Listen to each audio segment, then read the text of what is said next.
La iglesia estaba perfecta. Flores blancas en cada banco, luz filtrada por los vitrales, 100 invitados con sus mejores trajes y sus mejores sonrisas, y 2 familias sentadas a ambos lados del pasillo con la satisfacción discreta de quienes saben que han movido bien sus fichas. Todo era exactamente como debía ser, desde afuera. Valeria Ibáñez, 31 años, caminaba del brazo de su padre por ese pasillo con un vestido de encaje y seda que no había elegido, hacia un hombre con quien no quería casarse, en una ceremonia que no había pedido. Tenía los ojos brillantes, no de emoción, de esa clase de llanto que se contiene con toda la voluntad disponible porque hay 100 personas mirando y porque la dignidad a veces es lo único que queda. Su padre, Enrique Ibáñez, caminaba erguido a su lado sin mirarla.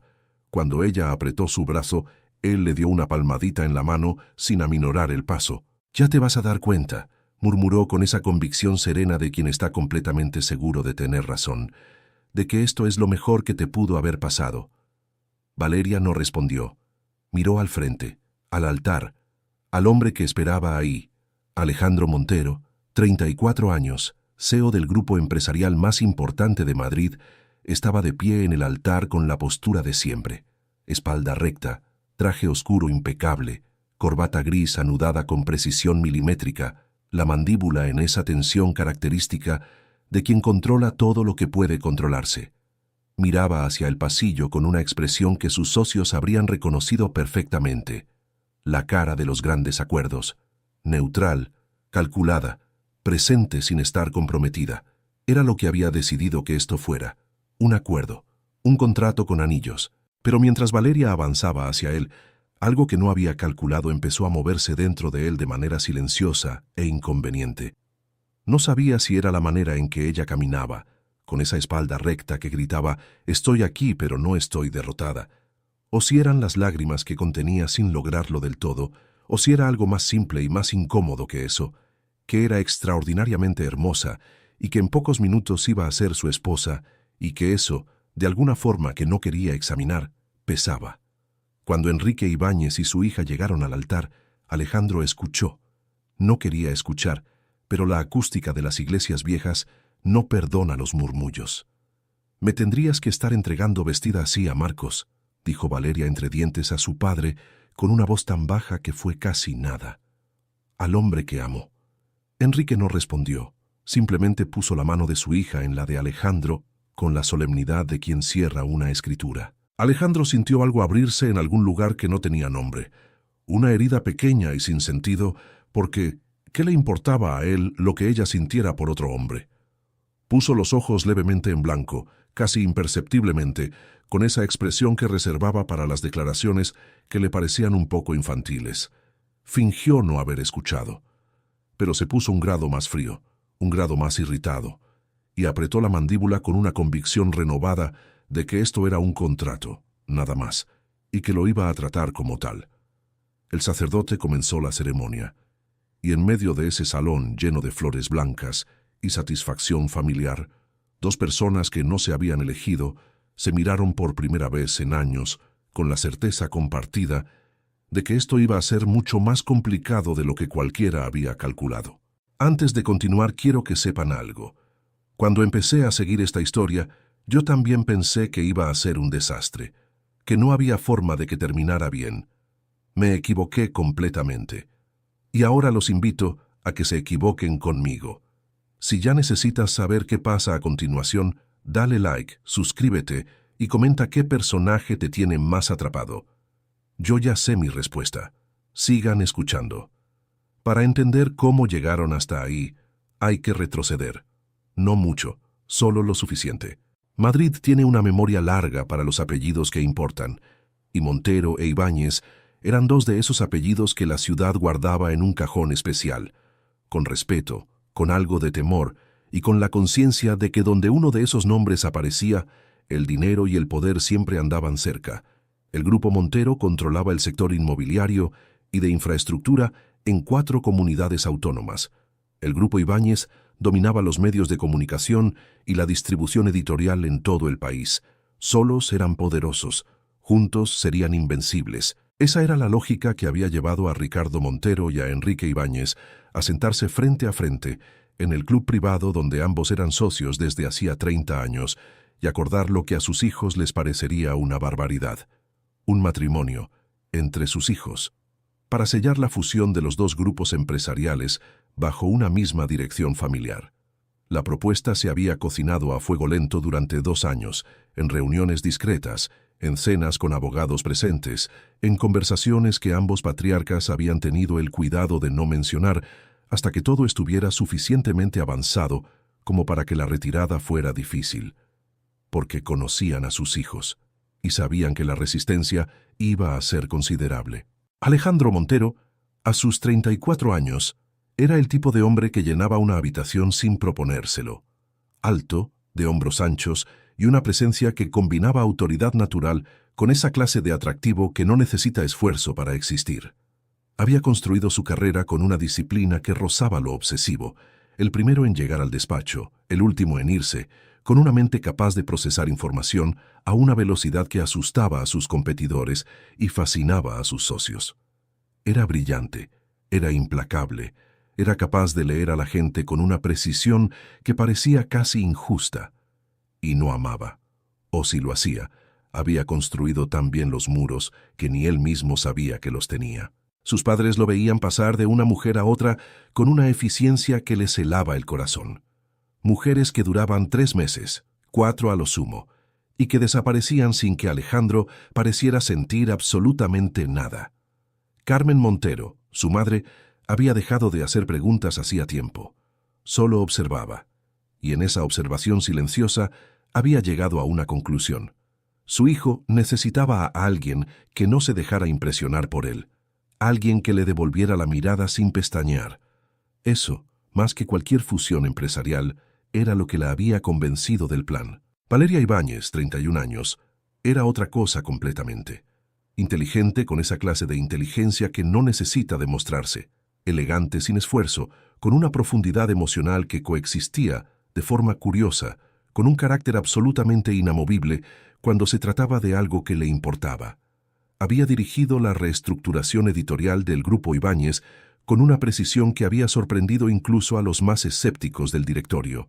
Leía con un lápiz en la mano, escuchaba de verdad cuando alguien hablaba, y tenía la rara capacidad de estar completamente presente en cualquier lugar en que se encontrara, sin necesitar que nadie lo notara. También amaba con esa misma profundidad con que hacía todo lo demás, o eso creía ella. Cuando sus padres le comunicaron el acuerdo, llevaba 18 meses saliendo con Marcos Delgado, fotógrafo, encantador, con una historia de amor que contaba tan bien que Valeria había llegado a convencerse de que era real. Sus padres no lo soportaban, y ella interpretaba esa frialdad como control, como el intento de manejar su vida afectiva, igual que manejaban los contratos de distribución. No veía lo que ellos veían, que Marcos preguntaba demasiado sobre los números del grupo, que desaparecía cuando ella estaba mal, y aparecía cuando había eventos con fotógrafos, que la llamaba cariño, pero nunca recordaba el nombre de su mejor amiga. La noche que sus padres le dijeron lo del matrimonio, Valeria sintió que el suelo se movía bajo sus pies. «¿Qué están diciendo?», preguntó con una calma que era el primer estadio de la furia. Su madre, Lucía, la miró con esa serenidad que siempre le había resultado más desconcertante que un grito. «¿Que te vas a casar con Alejandro Montero? Ya está todo acordado». «¿Todo acordado?», la voz de Valeria subió un grado. «¿Sin preguntarme? ¿Quién hace eso? ¿En qué siglo vivimos? Tengo pareja, tengo una vida. ¿Pretenden que vaya a vivir con ese presumido que se cree el hombre más importante de Madrid?» «Valeria», dijo su madre con paciencia infinita, «viste lo que pasa cuando eliges tú sola. Marcos no es lo que crees que es. Y la vida está pasando, hija. Alejandro Montero es inteligente, es serio, tiene futuro. ¿Qué mujer no querría estar con alguien así?» «Yo», dijo Valeria, «yo, mamá». «Ay, por favor, no es como que estés eligiendo mejor tampoco. ¿Me estás diciendo que me estás vendiendo porque no confías en mi criterio?» «Te estamos cuidando», dijo su padre desde el sillón, con esa convicción serena que era su forma de cerrar todas las discusiones. «Aunque ahora no lo veas». Valeria se quedó mirando a sus padres durante un largo segundo, y luego se fue a su habitación, cerró la puerta y sintió algo que no le había sentido en mucho tiempo, la certeza de estar sola en el centro de una decisión que otros habían tomado por ella. Una prisión con paredes de mármol y flores blancas, pero prisión al fin. Alejandro, cuando su padre se lo comunicó, hizo lo que muy poca gente lo había visto hacer. Se quedó callado durante 30 segundos completos. «Están bromeando», dijo al final. No estaban bromeando. No estaban. A diferencia de Valeria, Alejandro no gritó. No era su estilo. Simplemente escuchó los argumentos de su padre con esa atención calculada que usaba en las negociaciones difíciles, evaluó sus opciones y llegó a la conclusión de que las consecuencias de negarse eran suficientemente complejas como para que la solución más eficiente fuera aceptar. No porque le convenciera, sino porque tenía los muros suficientemente altos como para estar razonablemente seguro de que una convivencia con una mujer que no había elegido no iba a afectarle en ningún sentido que no pudiera manejar. Estaba, como tantas veces antes, completamente equivocado. Lo que hacía todo más absurdo era que ellos ya se habían conocido. Tenían 16 y 19 años la primera vez que sus mundos se cruzaron, en una de esas casas de verano de la Sierra de Madrid, donde las familias con dinero iban a fingir que descansaban mientras en realidad hacían negocios en ropa de lino. Alejandro ya era entonces esa clase de adolescente mayor que ocupaba demasiado espacio en una habitación sin proponérselo. Alto, seguro de sí mismo, con una seguridad que rozaba la arrogancia, con la costumbre de opinar sobre todo sin que nadie se lo pidiera. Valeria tenía 16 años, leía libros en las terrazas mientras los demás jugaban al tenis y había desarrollado ya ese carácter tranquilo pero absolutamente inamovible que la definiría el resto de su vida. El encontronazo fue trivial, como suelen ser los que más duran en la memoria. Alejandro había hecho un comentario en tono de broma sobre el libro que ella estaba leyendo, algo sobre que era literatura para chicas sentimentales. Valeria levantó la vista del libro, lo miró durante 3 segundos que se sintieron más largos y respondió con una precisión quirúrgica que dejó a Alejandro sin argumento de réplica por primera vez en años. No recordaban exactamente qué se habían dicho. Lo que sí recordaban, aunque ninguno de los dos lo hubiera admitido, era la sensación de esa tarde, la incomodidad de encontrarse con alguien que no se deja intimidar, la pequeña humillación de haber perdido una discusión, la rabia sorda de no poder olvidarlo. Se evitaron el resto del verano, y durante los 15 años siguientes, sus caminos casi no volvieron a cruzarse. Casi, porque Madrid, a pesar de su tamaño, tiene la costumbre de juntar a las personas en los momentos menos convenientes. La ceremonia fue exactamente lo que ambas familias habían diseñado. Impecable.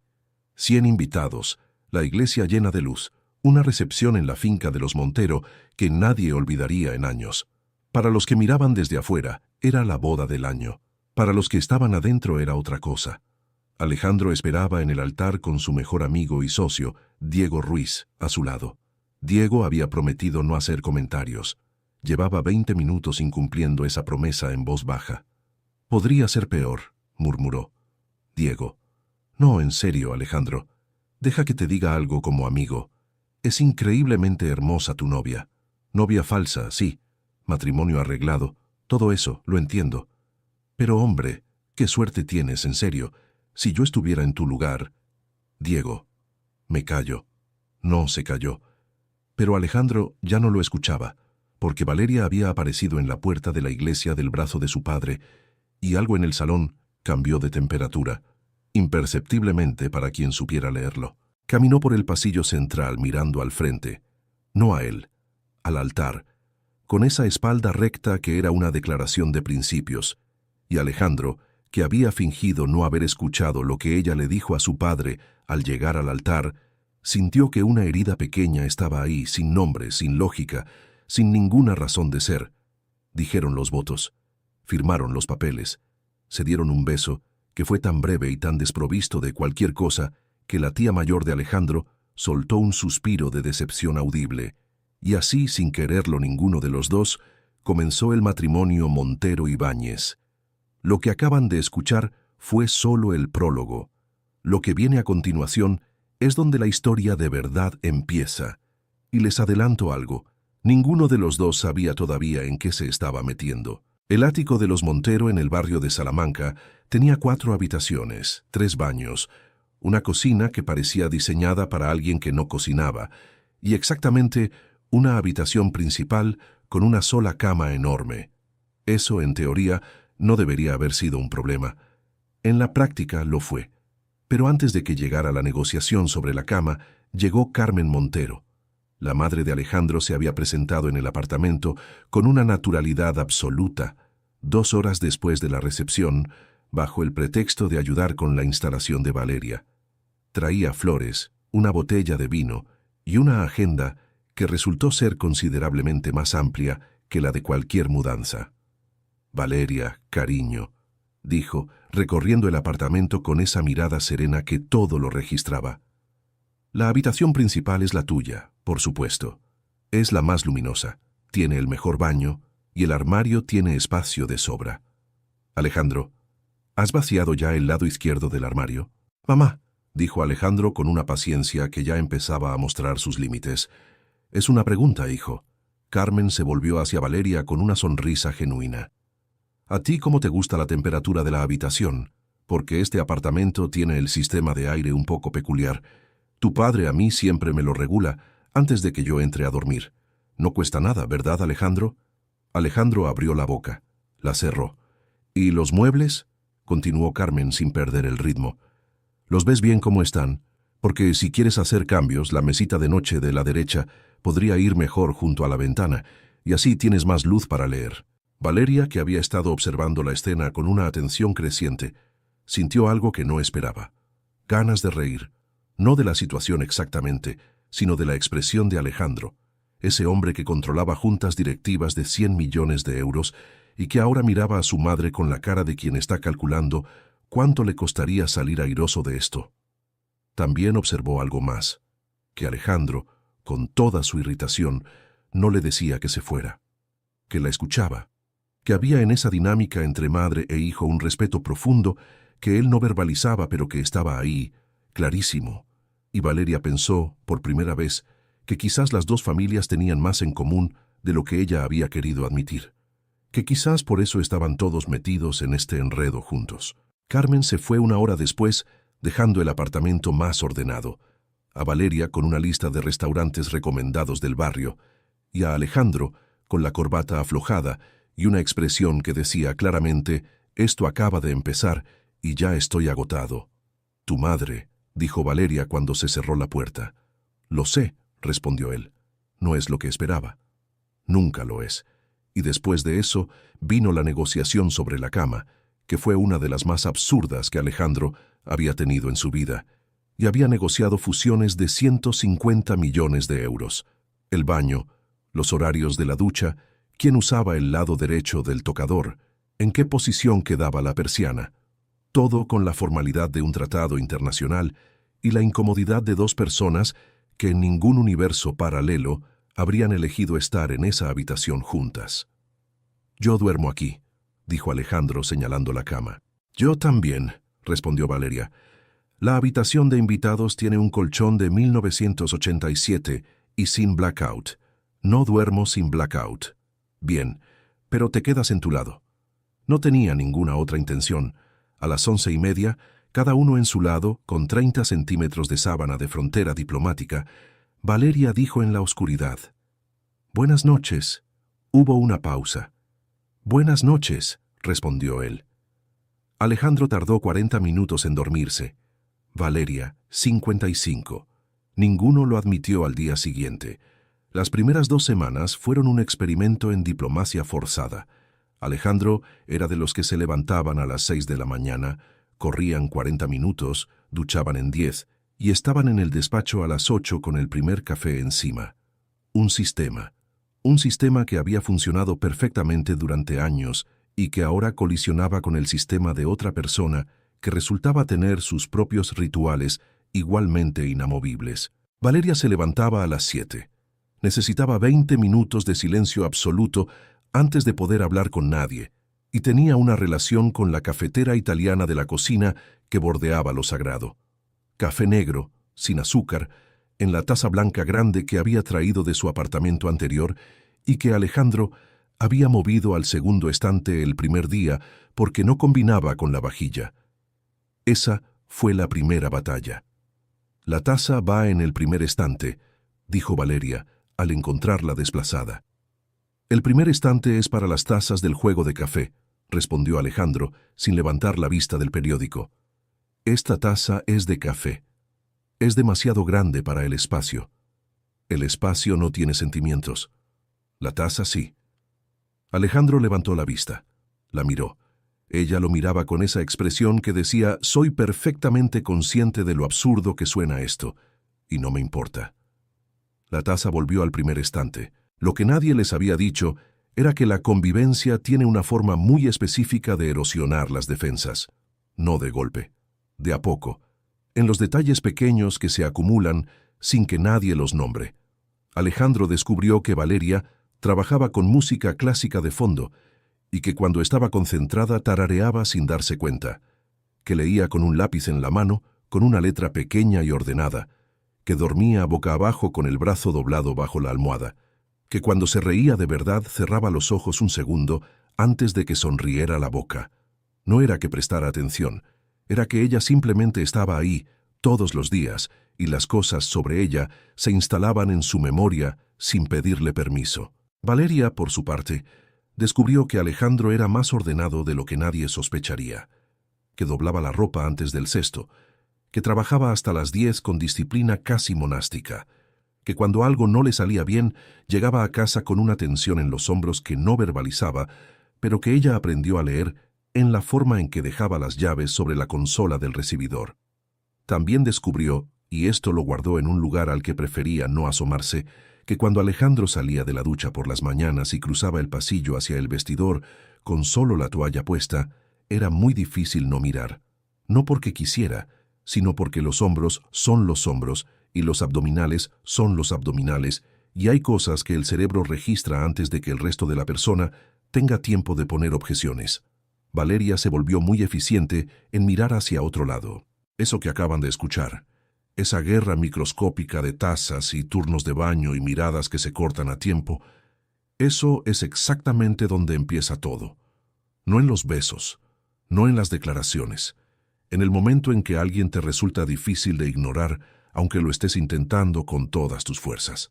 Lo que ninguno de los dos había anticipado del todo era que la fusión empresarial los iba a sentar en la misma mesa de directorio, no como marido y mujer de adorno, sino como dos cabezas de un mismo proyecto que tenía que funcionar o la fusión entera se tambaleaba. La primera reunión conjunta fue tensa. Alejandro tenía una forma de dirigir las sesiones que no dejaba espacio a la ambigüedad. Datos, decisiones, próximos pasos. Valeria conocía los activos editoriales del grupo con una profundidad que él no tenía, y no tuvo ningún reparo en decirlo cuando él propuso una línea estratégica que ella consideraba equivocada. «Eso no va a funcionar en el segmento de suscripciones digitales», dijo directamente delante de los 8 directivos en la sala. Alejandro la miró. Todos los miraron a él. «¿Por qué?», preguntó, y en su tono no había defensiva. Solo la pregunta. Valeria lo explicó. Con números, con contexto, con una claridad que hizo que 2 de los directivos tomaran notas sin que nadie se los pidiera. Alejandro escuchó hasta el final. Después miró la propuesta, miró los datos que ella había puesto sobre la mesa y dijo: «Tiene razón, reformulamos el enfoque. Nadie en esa sala esperaba eso, y mucho menos Valeria». Lo que descubrieron en las semanas siguientes, entre reuniones y proyectos compartidos y decisiones que empezaron a tomar con una fluidez que sorprendía incluso a quienes los observaban, era que juntos eran extraordinariamente buenos. Él tenía la visión estructural y la capacidad de mover recursos. Ella tenía el conocimiento del contenido y una intuición para el mercado que era difícil de replicar. Se complementaban con una naturalidad que ninguno de los dos quería admitir en voz alta, porque admitirlo habría significado admitir algo más. Una noche, después de cerrar un acuerdo de distribución que llevaban semanas negociando, el equipo jurídico se fue a celebrar, y ellos dos Se quedaron solos en la sala de reuniones con los últimos documentos encima de la mesa. Alejandro aflojó la corbata. Valeria se quitó los zapatos de tacón con un alivio que no intentó disimular. «Lo logramos», dijo ella, sin dramatismo, solo como un hecho. «Lo logramos», repitió él, y se miraron durante un segundo que tenía una textura diferente a todos los anteriores. Después Alejandro recogió los documentos y propuso ir a cenar, y ella dijo que sí. Y cenaron en un restaurante del barrio, sin hablar de trabajo, por primera vez. El primer evento social al que asistieron juntos como pareja pública fue una gala benéfica organizada por la Fundación Montero, 6 semanas después de la boda. El tipo de evento donde la mitad de Madrid empresarial estaría presente y donde la aparición conjunta de Alejandro con su nueva esposa sería inevitablemente el tema de conversación. Alejandro pasó el día con la agenda llena de reuniones y llegó al apartamento 20 minutos antes de la hora acordada. Se cambió en 15, que era exactamente el tiempo que necesitaba, y esperó en el salón. Valeria salió de la habitación a las 8 en punto, y Alejandro, que había pasado los últimos 15 años en eventos con mujeres hermosas y tenía un catálogo mental perfectamente calibrado para apreciar la elegancia sin que le afectara emocionalmente, se quedó sin argumento. El vestido era verde oscuro, casi negro, con un escote sofisticado, y caía con esa naturalidad que solo tienen las telas muy buenas. El pelo recogido con mechones sueltos, pendientes de piedras verdes, que hacían sus ojos más profundos de lo que ya eran. Caminó hacia él con esa postura que él ya conocía y lo miró con una expresión que preguntaba, «¿Nos vamos?», sin decirlo. Alejandro tardó un segundo más de lo habitual en responder. «Sí, vamos». En el coche, ninguno habló durante los primeros 5 minutos. Después Valeria dijo, «Supongo que tenemos que acordar qué historia contamos». «¿Qué historia?» «Sobre nosotros. La gente va a preguntar cómo nos conocimos, cuándo nos enamoramos, esas cosas». Alejandro pensó durante un momento. «Nos conocimos de jóvenes. Nos reencontramos. El resto que lo imaginen. Eso es ambiguo. La ambigüedad es útil en los negocios. Esto no es un negocio». «Por ahora», dijo él mirando al frente. «Lo es». Valeria no respondió. Miró por la ventanilla las luces de Madrid pasando veloces y tuvo el buen juicio de no decir lo que pensaba. La gala fue exactamente lo que ambos esperaban. Una sala llena de gente importante que se miraba entre sí con la eficiencia de quien calcula posiciones de poder mientras finge beber cava. Alejandro era absolutamente competente en ese entorno. Sabía moverse entre grupos, sabía cuándo hablar y cuándo escuchar. Sabía exactamente qué decir a cada persona para que se fueran sintiéndose importantes. Lo que no había calculado era que Valeria también lo era. La observó durante la primera hora desde distintos puntos del salón. Conversaba con una directora de medios que él sabía que era difícil y lo hacía sin esfuerzo aparente. Se movía entre los grupos con una calidad de presencia que era magnética sin ser ostentosa. Cuando alguien le hacía una pregunta incómoda, y había gente que preguntaba cosas incómodas sobre el matrimonio con una alegría inquietante, respondía con algo que era a la vez información y cortina de humo, y la persona se alejaba satisfecha sin haber obtenido nada concreto. Alejandro la perdió de vista durante unos minutos. Cuando volvió a localizarla, estaba al fondo del salón, cerca de la terraza, y había un hombre a su lado que Alejandro conocía. Rodrigo Sanz, heredero de un grupo farmacéutico, encantador de manual, y con una reputación de ir detrás de mujeres casadas que era un secreto a voces en ciertos círculos. Rodrigo estaba hablando. Valeria sonreía. Esa sonrisa educada que ella distinguía de la real, aunque desde la distancia Alejandro no podía saberlo. Y Rodrigo se inclinaba un poco hacia ella con esa postura que es universalmente reconocible cuando alguien está intentando algo. Alejandro cruzó el salón. No rápido, no de forma obvia, pero lo cruzó. «Rodrigo», dijo, llegando al lado de Valeria con una naturalidad que era completamente artificial. «¿Cuánto tiempo?» «Alejandro». Rodrigo sonrió sin perturbarse. «Estaba conociéndonos con tu esposa. Es extraordinaria». «Lo sé», dijo Alejandro, y puso una mano en la espalda baja de Valeria. El contacto fue breve. apenas segundos. Pero fue suficiente para que Valeria, que no lo esperaba, sintiera algo que tardó en procesar. Rodrigo entendió el mensaje y se retiró con gracia. Valeria giró para mirarlo. ¿Era necesario? Era estratégico, respondió él. No soy un territorio que necesite ser demarcado. Lo sé, dijo él, y esta vez no sonó a argumento empresarial. Sonó a otra cosa, algo que ninguno de los dos quiso examinar demasiado de cerca. Fue más tarde, cerca de la barra, cuando ocurrió lo que ninguno tenía en el guión. Valeria lo había visto primero. Al otro lado del salón, entre la gente, Marcos, con una mujer al lado, una copa en la mano, sonriendo con esa facilidad que ella había amado y que ahora le resultaba casi extraña de ver desde esta distancia. No la miró, o si la vio no lo demostró. Siguió en su conversación con la naturalidad de alguien a quien la vida le estaba yendo perfectamente bien. Valeria se acercó a la barra sin saber muy bien por qué, para agarrar algo, cualquier cosa que le bajara por la garganta y llevara junto la angustia que de pronto le apretaba el pecho. El camarero le puso una copa en la mano y ella se quedó de pie, de espaldas al salón, mirando nada. Detrás de ella, dos mujeres conversaban sin bajar suficientemente la voz. ¿Viste? Alejandro Montero casado, no lo puedo creer. El mejor partido de Madrid fuera de circulación. Irene, por favor. Todo el mundo sabe que es un matrimonio arreglado. De conveniencia. Pobre mujer. Hay que ver cuánto tiempo aguanta él siendo fiel. Valeria no se movió. Sostuvo la copa con las dos manos. Alejandro la había visto acercarse a la barra con esa urgencia contenida que él ya sabía leer. Había visto también antes a Marcos al otro lado del salón. Había sumado. Y se había acercado despacio, no por preocupación, eso se dijo, sino para controlar la situación, mantener las apariencias. Llegó justo a tiempo de escuchar a las dos mujeres. Miró a Valeria. Tenía los ojos brillantes, con esa mezcla de tristeza y desesperación silenciosa, que él reconoció como la de alguien que está aguantando demasiado en un solo lugar.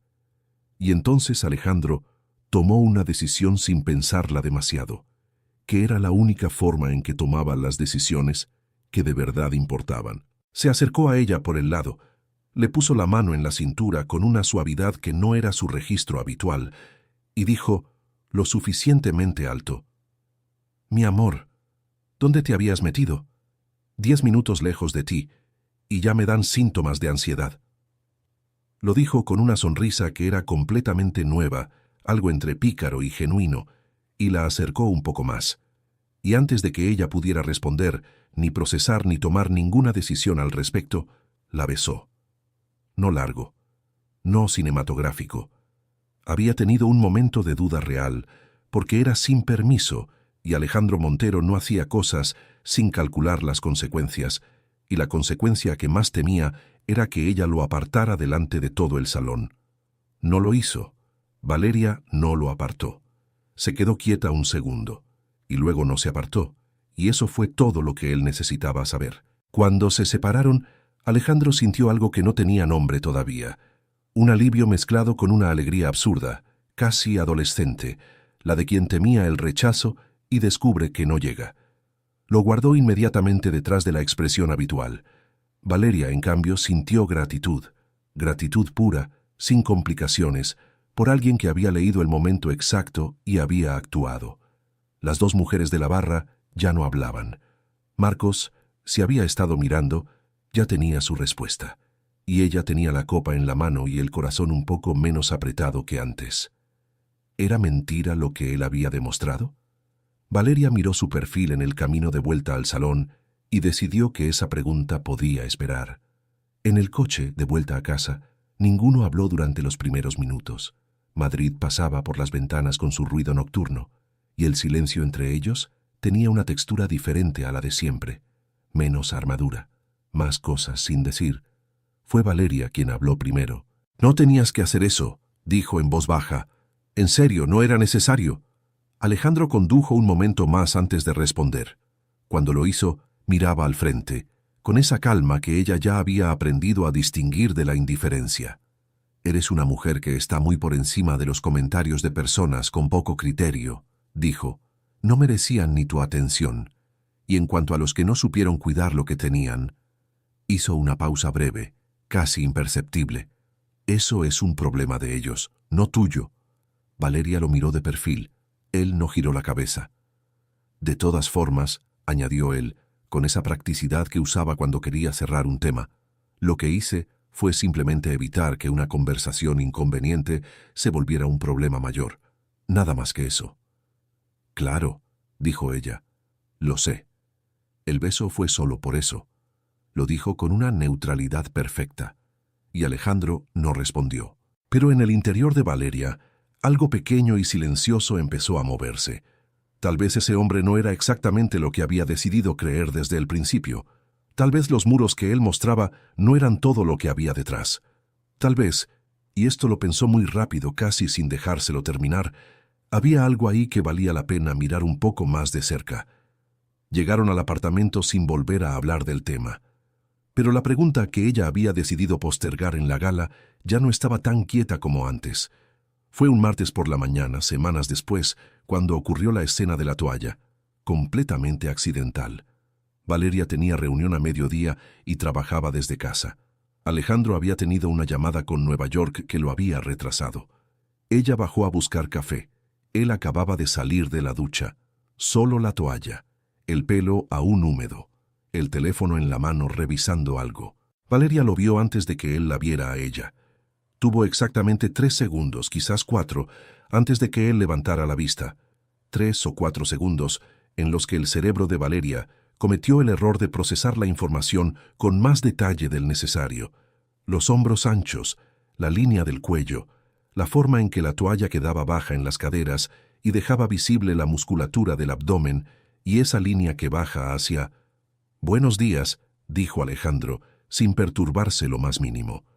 «Buenos días», respondió Valeria, que ya miraba la cafetera con una concentración que habría impresionado a cualquier barista. Él se fue a vestir. Ella preparó el café, y durante los 4 minutos que tardó el agua en hervir, Valeria tuvo una conversación interna bastante acalorada consigo misma. La conclusión fue que necesitaba salir más. También fue la primera vez que entendió que esto iba a ser más complicado de lo que había planeado. Fue su amiga Clara quien lo dijo. 2 meses después de la boda, durante una tarde de sábado en que Valeria había escapado a su antiguo barrio para tomar café y recordar que tenía una vida antes de todo aquello. «Tengo que contarte algo», dijo Clara, y su tono no anunciaba nada bueno. Marcos había empezado a salir con una heredera del sector textil 3 semanas después de que Valeria se casara. Lo que habría sido simplemente un golpe al orgullo se volvió otra cosa cuando Clara, que tenía conexiones en todos los círculos que importaban, fue ensamblando la información con la paciencia de alguien que no quiere equivocarse antes de hablar. Marcos había estado investigando al grupo Ibáñez antes de conocer a Valeria. Un contacto suyo, un periodista financiero, confirmó que Marcos había hecho preguntas específicas sobre la estructura accionarial de la empresa varios meses antes de que él y Valeria se conocieran en aquella exposición de fotografía donde supuestamente todo había sido casualidad. No había sido casualidad. La nueva novia tenía también un apellido que movía dinero. También venía de una familia que controlaba activos considerables. También era, desde el exterior, una historia de amor bonita. Valeria escuchó todo esto con la taza de café entre las manos, sin interrumpir hasta el final. Después miró por la ventana durante un momento largo. «Lo sabían», dijo al final en voz baja. «¿Quiénes?» «Mis padres. Lo sabían y no me lo dijeron. Me protegían y yo pensé que era control». Clara no dijo nada. A veces el silencio es la única respuesta que cabe. Esa noche Valeria llegó a casa con algo distinto en la cara. No tristeza exactamente, algo más parecido al reordenamiento que ocurre cuando una pieza encaja en un lugar donde antes había un hueco inexplicable. Alejandro estaba en el salón con un informe y el televisor con el volumen bajo. La miró cuando entró. «¿Bien? ¿Bien?», dijo ella, y se fue a la habitación. Y Alejandro se quedó mirando la puerta cerrada, con una expresión que él mismo habría tenido dificultades para nombrar. El nombre que Alejandro eligió para lo que sintió cuando vio a Valeria con Rodrigo Sanz en la gala fue instinto territorial lógico, dado el contexto social del matrimonio. Era un nombre largo, pero más manejable que el alternativo. La segunda vez que lo sintió no pudo ignorarlo tan fácilmente. Fue en una cena de trabajo, una iniciativa editorial que cruzaba los sectores de ambas familias. Había un hombre en la mesa, Daniel Ferrán, director creativo, con el tipo de inteligencia que se muestra cómoda en conversación. Había estado hablando con Valeria durante la mayor parte de la cena, no con flirteo obvio, sino con esa clase de interés genuino que es, en muchos sentidos, más efectivo. Valeria reía, no la risa social de los eventos, la otra, la que cerraba los ojos un segundo antes. Alejandro, al otro lado de la mesa, siguió la conversación paralela que tenía con el director financiero de una empresa asociada. La siguió con competencia, con los comentarios correctos en los momentos correctos, pero una parte de su atención, sin que él lo autorizara, estaba en el otro extremo de la mesa. En el coche de vuelta condujo en silencio varios minutos. Daniel Ferrán. ¿Qué pasa con él? Nada. Parecía interesado en el proyecto. Lo está. Tiene ideas muy buenas. Silencio. Parecías disfrutar la conversación. Valeria lo miró. ¿Hay algún problema con eso? Ninguno, dijo él con esa calma que era en realidad todo lo contrario. Valeria lo estudió un segundo más. Después volvió a mirar al frente con una expresión que era mitad perplejidad y mitad algo que empezaba a parecerse peligrosamente a la diversión. No dijo nada. Alejandro tampoco. Pero cuando llegaron a casa, algo había cambiado en el equilibrio del apartamento. Algo sutil. Pero ahí, hay un momento en que los celos dejan de ser un problema y se vuelven información. El problema es que suelen llegar antes de que la persona esté lista para leer lo que dicen. Fue un jueves por la madrugada cuando ocurrió la escena del sueño. Alejandro llevaba un rato despierto, con ese insomnio silencioso que aparece cuando el cerebro decide procesar cosas que durante el día no ha tenido tiempo de atender. Boca arriba, en la oscuridad, mirando el techo, Valeria dormía en su lado. Él había aprendido a calibrar su presencia nocturna, la respiración tranquila, lenta, regular de quien duerme profundo. Y entonces ella habló, no fuerte, casi en un susurro, pero perfectamente audible en el silencio del cuarto. Alejandro, dijo, y la forma en que lo dijo no era la forma en que le hablaba durante el día. Era más suave, más sin defensas. Él no se movió. Valeria siguió durmiendo, la respiración sin cambiar. Lo que había dicho venía de algún lugar dentro del sueño, de alguna escena que su cerebro estaba construyendo sin su permiso. Alejandro se quedó completamente quieto. Valeria frunció levemente el ceño, ese gesto que ocurre en los sueños cuando algo se complica. Luego murmuró algo ininteligible. Luego, no hagas eso. Y lo dijo con un tono que no era de rechazo. Era exactamente lo contrario. Alejandro se quedó quieto durante un buen rato más, con la vista en el techo, con algo que se estaba reorganizando dentro de él, en silencio, sin su autorización. Cuando Valeria se acomodó hacia el otro lado y su respiración volvió a ser completamente regular, él se permitió en la oscuridad donde nadie podía verlo, sonreír. Solo un segundo. Solo eso. Por la mañana, cuando Valeria fue a buscar café, Alejandro estaba en la cocina antes que ella. Le había preparado el café en la taza blanca grande, sin decir nada, sin hacer referencia a nada. Valeria lo miró a él, y luego la taza, y luego otra vez a él. «Gracias», dijo con cautela. «De nada», respondió él, y volvió a su periódico. Valeria bebió el café mirando por la ventana, con la expresión de alguien que empieza a sospechar que está perdiendo una guerra que ni siquiera sabía que estaba librando. Acá entre nosotros, esa mañana fue el verdadero comienzo de todo, no lo que viene después, no la discusión que todavía no pasó. Fue el café en la taza correcta sin que nadie pidiera explicaciones. A veces así es como empieza lo irreversible. La situación se dio en una cena familiar de los Montero, 3 meses después de la boda. El tipo de cena que Alejandro habría descrito como necesaria pero no placentera, su tío Bernardo, que tenía opiniones fuertes sobre todo, y el tacto de un bulldozer, su prima con el marido que hablaba de política, con una seguridad inversamente proporcional a su conocimiento del tema, y su madre, Carmen, que lo observaba todo con esa atención serena que a Alejandro siempre le había parecido simultáneamente reconfortante e inquietante. Valeria había venido, desde luego que había venido, Era parte del acuerdo tácito de mantener las apariencias en los contextos que importaban. Había llegado con una botella de vino que había elegido con criterio. Había saludado a todos con la facilidad de alguien que está acostumbrado a navegar reuniones de personas que no conoce y se había sentado en la mesa con la espalda recta y los ojos atentos. Todo había ido razonablemente bien hasta que el tío Bernardo, en el segundo tramo de la cena, después de su tercer vaso de vino, se dirigió a Valeria con esa sonrisa de alguien que está a punto de hacer una pregunta que en realidad es un comentario. Valeria, dime, ¿cuándo piensas incorporarte de verdad al grupo? Porque para ser hija de Enrique Ibáñez se te ve bastante decorativa en el directorio conjunto.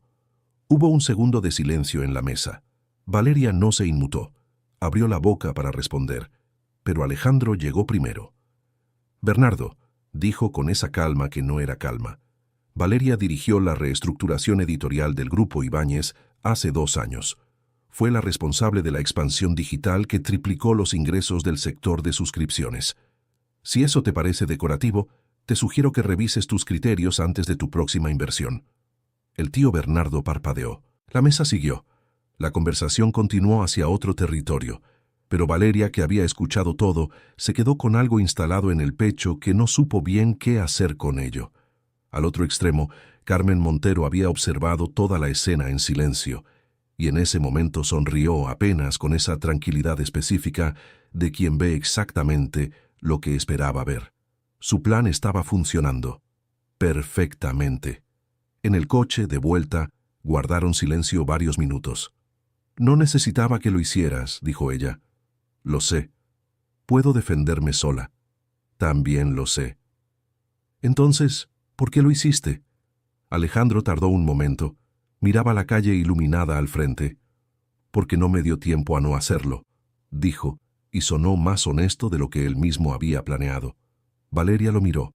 Él no devolvió la mirada, y ella se quedó con ese perfil suyo, ese mentón con la tensión de siempre, y algo que empezaba a parecerse al reconocimiento de que este hombre era más complicado de lo que había decidido creer.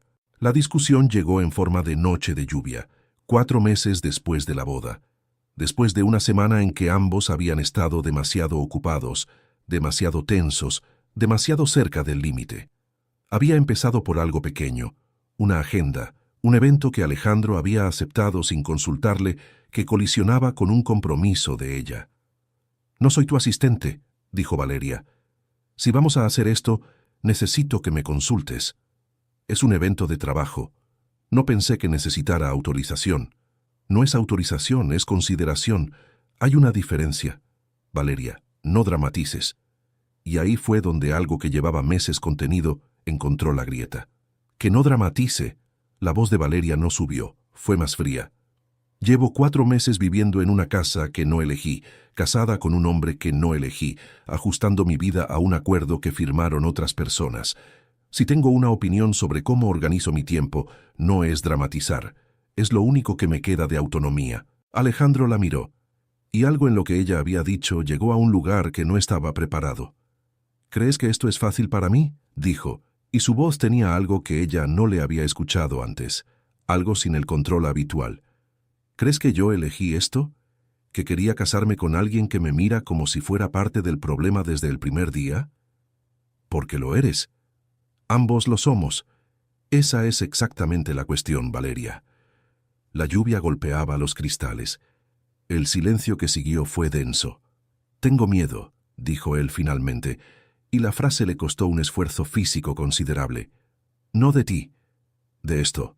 De empezar a importarme algo que no sé si es real o si es solo lo que pasa cuando convives con alguien durante suficiente tiempo». Valeria lo miró durante un momento largo. «Yo también», dijo ella, y era la primera vez que lo admitía. No se abrazaron, no hubo beso, pero la temperatura del apartamento cambió esa noche de una forma que ninguno intentó deshacer. Hubo una tarde de sábado en que llovía otra vez, y los dos se quedaron en casa sin haberlo planeado. Él trabajando en el estudio, ella leyendo en el salón. En algún momento de la tarde, ella le llevó café sin decir nada. Él lo recibió sin decir nada. Y eso, ese gesto mínimo y recíproco, fue más elocuente que muchas de las conversaciones que habían tenido. Los momentos de proximidad empezaron a tener una textura diferente. Un domingo por la mañana, en el mercado al que Valeria había ido a buscar fruta y al que Alejandro se había sumado sin una razón muy clara, caminaban juntos entre los puestos y en un momento estrecho del pasillo, ella rozó su brazo al pasar. Ninguno lo comentó, pero él la dejó pasar delante y puso la mano un momento en su hombro para guiarla, y ella no se apartó. Eran gestos pequeños, insignificantes si se miraban solos, pero se estaban acumulando, y ambos lo sabían, y ninguno tenía todavía el idioma para hablar de eso. Una noche, Alejandro llegó tarde de una reunión que había ido mal. Entró al apartamento con esa tensión en los hombros que Valeria ya reconocía. No dijo nada sobre el trabajo. Ella no preguntó, pero cuando se sentó en el sofá con el ceño fruncido y el vaso de agua en la mano, ella pasó por detrás del sofá y le apoyó la mano en el hombro, apenas un segundo, antes de seguir hacia la cocina. Alejandro no se movió. Cerró los ojos un instante. Cuando volvió a abrirlos, algo de la tensión había cedido, y en ese momento Alejandro entendió que estaba en un problema serio, uno que no había calculado, uno que ya no tenía solución sencilla. Un viernes por la noche pasó algo que ambos llevaban semanas evitando y buscando al mismo tiempo, sin ningún evento especial que lo justificara. Habían terminado de cenar. Estaban en el sofá con una película que ninguno seguía realmente, y Valeria había girado levemente hacia él en una de esas posturas que el cuerpo adopta cuando está cómodo sin que la mente haya dado permiso. Alejandro estaba cerca, más cerca de lo habitual, el brazo extendido sobre el respaldo del sofá, que era una cosa y no era otra. Valeria lo miró. Él la miró. Solo esa distancia que de pronto era consciente, que de pronto pesaba. La respiración de Valeria cambió. No mucho, solo un poco, lo suficiente para que él lo notara. Alejandro se movió levemente hacia ella, o ella hacia él, o los dos, en ese movimiento imperceptible que es decisión disfrazada de gravedad. Su mirada bajó un segundo a la boca de ella, volvió a los ojos. Valeria no apartó los suyos. «Valeria», dijo él en voz baja, solo su nombre, dicho de esa manera que lo convertía en otra cosa. Ella tragó saliva. «Alejandro», y en el espacio entre los dos nombres sonó el teléfono. «Diego». Naturalmente. Alejandro miró la pantalla, luego a ella. Valeria ya se había recostado de vuelta, con los ojos en la película, con esa expresión de alguien que ha decidido ser muy razonable y muy adulta con respecto a todo esto. Él atendió. Habló 2 minutos. Colgó. Pero el salón no volvió a ser el mismo. Ninguno habló durante un rato. La película siguió en la pantalla. Y entonces Alejandro apagó el televisor. No bruscamente. Solo lo apagó y se quedó en el silencio que quedó después, mirando al frente. Valeria esperó. «Diego siempre parece interrumpir en los momentos más importantes», dijo él sin moverse. Ella tardó un segundo en responder. «Yo pensé que tú me ibas a decir algo. Yo pensé que tú me ibas a decir algo a mí». Silencio, pero un silencio diferente a todos los anteriores, sin la tensión de la guardia levantada, sin el peso del control sostenido. Valeria se puso de pie. Caminó hacia la cocina sin decir nada, y él la siguió, porque era lo que correspondía hacer. Ella se apoyó en la encimera y lo miró cuando él entró al espacio pequeño de la cocina, ese espacio donde la distancia entre dos personas se vuelve algo que se siente en la piel. Alejandro se detuvo a un paso de ella. La respiración de Valeria era visible, el pecho, la subida leve, la bajada. Él lo notó porque notaba todo sobre ella desde hacía meses sin haberlo pedido. Y esta vez no apartó la mirada. Esta vez no puso el control delante de lo que sentía. Le tocó la cara con una mano, despacio, como si tuviera todo el tiempo del mundo o como si tuviera miedo de romper algo que todavía era frágil. Ella cerró los ojos un momento, solo un momento, ese segundo antes de que llegara la sonrisa que él ya conocía de memoria, pero esta vez no era sonrisa, era otra cosa. Cuando la besó, fue diferente al de la gala. Ese había sido para el público. Este era para nadie más que los dos. Empezó despacio, como una pregunta que ya tenía respuesta, y ella respondió con una claridad que disolvió de un golpe todos los meses de distancia administrada, de miradas cortadas a tiempo, de silencios cargados que ninguno había querido nombrar. Él le pasó la mano por la nuca, enredó los dedos en su pelo, y ella puso las manos en su pecho con una presión que era a la vez anclaje y permiso. La respiración de ambos cambió. La cocina, pequeña y bien iluminada, se volvió el único lugar en el mundo que existía en ese momento. Alejandro la besó en el cuello, despacio, y sintió el temblor leve que ella no intentó esconder. Valeria cerró los ojos, apoyó la cabeza levemente hacia atrás, y en ese gesto mínimo, en esa rendición sin palabras, cayó todo lo que habían estado sosteniendo durante meses. Las luces de la cocina siguieron encendidas un rato más, después no, y esa noche, en el apartamento del barrio de Salamanca que ninguno había elegido, no hubo frontera de sábana, no hubo 30 centímetros de distancia diplomática, solo dos personas que habían tardado demasiado en dejar de pelear contra lo que ya era inevitable. Alejandro Montero había tomado decisiones que movían cientos de millones de euros con menos preparación de la que le costó la que tomó un domingo por la mañana, 5 meses después de la boda. Pasó 3 días pensándolo, en los espacios entre otras cosas, mientras revisaba contratos, mientras corría por las mañanas, mientras escuchaba a Valeria hablar por teléfono sobre un proyecto editorial y reconocía el tono específico que tenía su voz cuando algo le apasionaba. Pensó en todas las razones por las que era una mala idea. Las contó. Eran muchas. Pensó en todas las razones por las que no importaban. Esas eran más. Ella estaba en el balcón con un café y un libro, con la luz de la mañana encima. El pelo sin recoger todavía, una camiseta, sin la armadura del contexto público. Y Alejandro pensó que era exactamente esa versión la que quería ver todos los días que quedaran. Salió al balcón. Se apoyó en el marco de la puerta. Ella levantó la vista del libro. «Tengo que decirte algo», dijo él. Valeria cerró el libro despacio. «Nos casamos porque nuestras familias lo decidieron», empezó. «Y yo lo acepté porque me convenció la lógica del negocio, que era la única lógica con la que yo operaba entonces. Y durante los primeros meses hice todo lo posible por mantener eso, porque siguiera siendo eso». Pausa.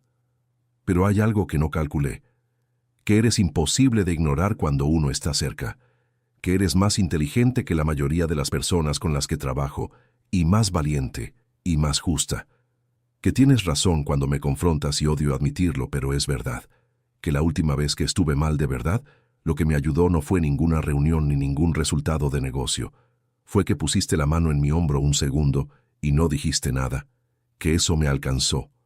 Valeria tenía el libro apretado entre las manos.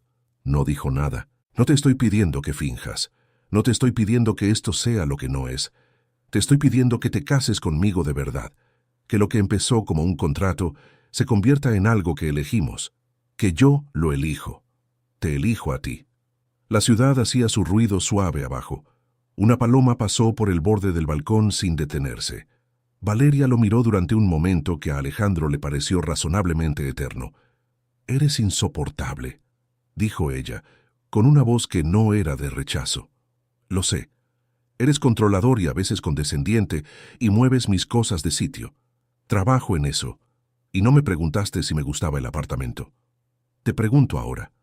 Ella soltó esa sonrisa que empezaba en los ojos, la que cerraba un segundo antes de que llegara a la boca. «Me gusta el apartamento», dijo. Y se levantó, dejó el libro sobre la mesa del balcón y cruzó el 1,5 metros que los separaba. Se detuvo frente a él, muy cerca, con los ojos en los suyos. «Sí», dijo. Alejandro la miró un segundo más, como verificando que era real. Luego levantó la mano y le apartó un mechón de la cara con la misma cuidadosa deliberación que habría puesto en cualquier cosa que le importara mucho no arruinar. Y la besó. No breve como el de la iglesia, no urgente como lo habrían hecho personas que solo sienten urgencia. Fue el beso de alguien que ha estado esperando sin saber qué esperaba, con toda la paciencia acumulada de meses de miradas cortadas y silencios cargados y cafés en la taza correcta sin explicación. La ciudad siguió con su ruido. El sol siguió sobre el balcón, y comenzó algo que esta vez no lo había decidido nadie más que ellos. Y ahora espérense, porque esto no termina aquí. Epílogo. 3 años después. El sonido llegó antes que todo lo demás. Pasos pequeños, rápidos, con esa energía específica de alguien que aún no ha aprendido a caminar despacio porque el mundo todavía le parece demasiado urgente para eso. El golpe familiar de las suelas contra el suelo de madera y luego la voz. «Papá». Mateo tenía 3 años y 2 meses, el pelo oscuro de su padre y los ojos de su madre, y una convicción absoluta de que la llegada de cualquier persona a la que quisiera era un acontecimiento que merecía celebración inmediata y sin reservas. Alejandro apenas había cruzado la puerta del apartamento cuando el impacto llegó, los brazos pequeños rodeándole las rodillas con una fuerza desproporcionada para el tamaño de quien los extendía. Soltó el maletín, lo levantó, y Mateo se instaló en su brazo con esa facilidad de quien ya sabe que ese es su lugar, señalando hacia el salón con el entusiasmo de alguien que tiene noticias importantes que comunicar. «Hicimos una torre», anunció. «Con los libros de mamá, era muy alta. ¿Mamá lo sabe?» La pausa de Mateo fue suficientemente elocuente. Alejandro miró hacia el salón. Valeria estaba en el marco de la puerta de la cocina, con el delantal puesto, con una expresión que mezclaba perfectamente la rendición y la ternura. «Los libros están bien», dijo. Mateo ya los volvió a poner, más o menos. «Más o menos», repitió Mateo, con la solemnidad de quien cita una fuente fidedigna. Alejandro lo dejó en el suelo y cruzó el salón. Valeria no se movió del marco de la puerta. Él llegó hasta ella, le apartó el mechón que siempre se escapaba de donde lo hubiera puesto y la besó en la frente. «Hola», dijo. «Hola», respondió ella. Mateo pasó corriendo entre los dos con un camión en la mano y una misión que solo él conocía. El apartamento olía a algo que se cocinaba. La luz de la tarde entraba por los ventanales con esa calidad dorada del final del día en Madrid. Sobre la mesita del café, el libro de Valeria con el lápiz dentro, y a su lado, sin que nadie lo hubiera puesto ahí de manera ceremonial, la taza blanca grande, en su estante. El primero, donde siempre había estado. Hay historias que comienzan con un contrato y terminan siendo la cosa más real que le ha pasado a alguien. Esta fue una de esas. Gracias por quedarse hasta el final. Si llegaron hasta acá ya saben que se lo merecían. Si esta historia te dejó con el corazón agitado, dale like, comenta quién fue tu personaje favorito y suscríbete para no perderte la próxima. Nos vemos en la siguiente.